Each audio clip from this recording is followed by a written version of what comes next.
President McCarthy, Secretary-Treasurer Blaha, thank you for the opportunity to bring my personal greetings to this great convention of the Minnesota AFL-CIO and its delegates.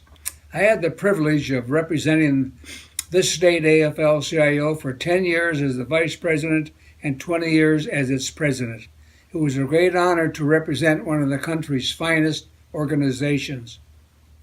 In 1985, Governor Rudy Perpich appointed me to chair the Labor Interpretive Center Task Force to explore and develop a labor interpretive center in the state of Minnesota, where school children, families, and individuals would have an opportunity for a hands-on experience to learn about Minnesota's working men and women and how they built our great state. At that time, I made a decision to retire as president of the Minnesota AFL-CIO to commit myself to see the project become a reality. The old Minnesota Science Museum site was donated to house the Labor Interpretive Center, and funding was allocated by the legislature.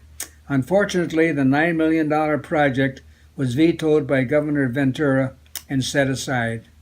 Not one to give up the commitment to my dream to honor all Minnesota workers, I worked with Russ Fridley, Executive Director of the LIC Task Force and former head of the Minnesota Historical Society, and came up with the vision to create a workers' memorial garden on the front lawn of the state capitol.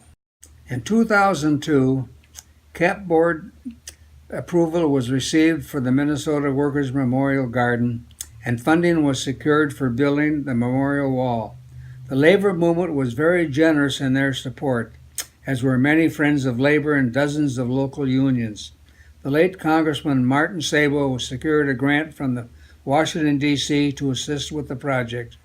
On October 5, 2009, ground was officially broken and the wall was completed in June 2010, and the official dedication held in August 2010. A 17-year dream became a reality.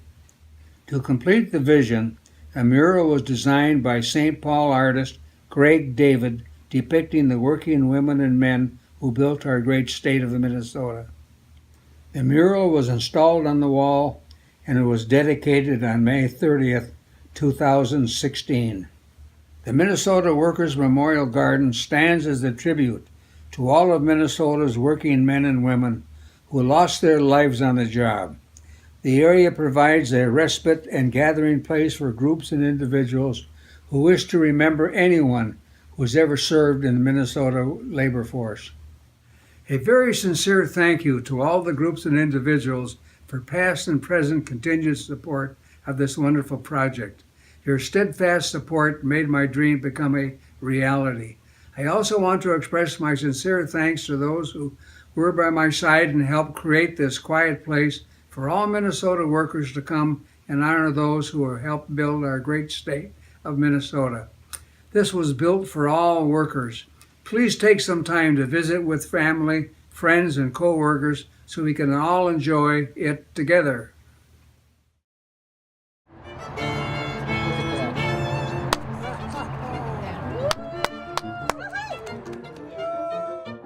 This wall took 17 years to bring it to reality. The artist, Craig David, put it all together. A little back and forth with the committee. I created a prototype that was to scale. It was 10 feet long by 18 inches high. This wall is 40 feet long, a little over 6 feet high.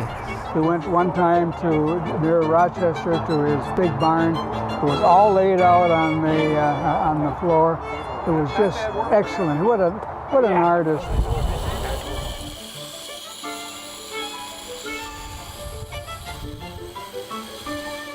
Although I've tried to keep the figures ambiguous to some degree, my hope is that people, in my mind, this is the people's wall.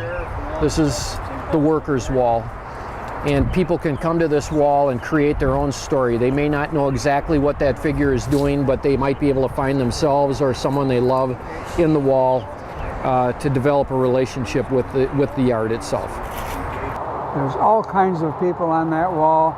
Thanks to Craig David, and Humphrey would have just loved it. many people will come down and find themselves in this mural and be just happy and enthralled that not only does it represent them, it represents their co-workers. It's just a tremendous tribute to all workers in Minnesota. And keep in mind, this was done for people who gave their lives in the making of Minnesota and this country.